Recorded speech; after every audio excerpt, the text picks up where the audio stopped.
Welcome into another edition of Outside the SEC with LT. I'm Lance Taylor, and each week we preview 3 games away from the Southeastern Conference. Not only will we break them down, but we will also give you the winner in Vegas against the number. We came back to earth with a lackluster 1-2, but we're still a really strong 14-7 on the season. We do want to remind you, for a slew of winners, visit us online each day at lanceslog.com. And for the best in menswear, come see the incredible staff right here at Shea's in historic downtown Homewood.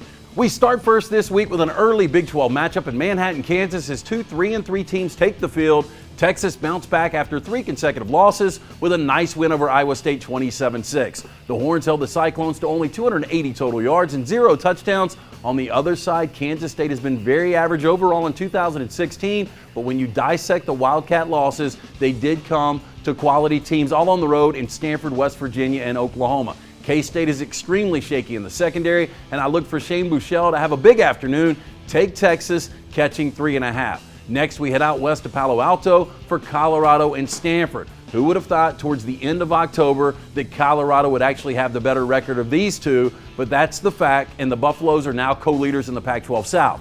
At 5-2 overall and 3-1 of the conference, Stanford finally bounced back last week in South Bend. After falling behind 10-0 at half, the Cardinals were without Christian McCaffrey. They rallied for the 17 win, shutting out the Irish in the second half. Even in the win, Stanford only had 1 offensive touchdown. Colorado is a very physical team, and behind running the football with Phillip Lindsay, I like the Buffaloes in this spot. Mike McIntyre's Colorado team is currently 7-0 against the number. Let's make it 8-0. Take the Buffaloes +3.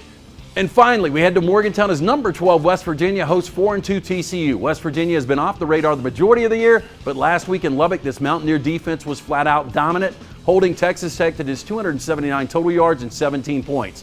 TCU only has 2 losses, and when you really start to take a look at those losses, each by 1 possession to Arkansas and Oklahoma, it shows you this is a very talented TCU squad.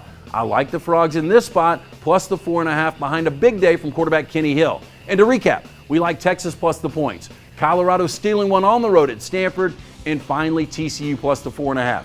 Good luck, have a great weekend, and please continue to check us out right here every week. And of course, for more winners, lanceslock.com. And for the best menswear out there, you got to come check out the guys right here at Shea's in historic downtown Homewood.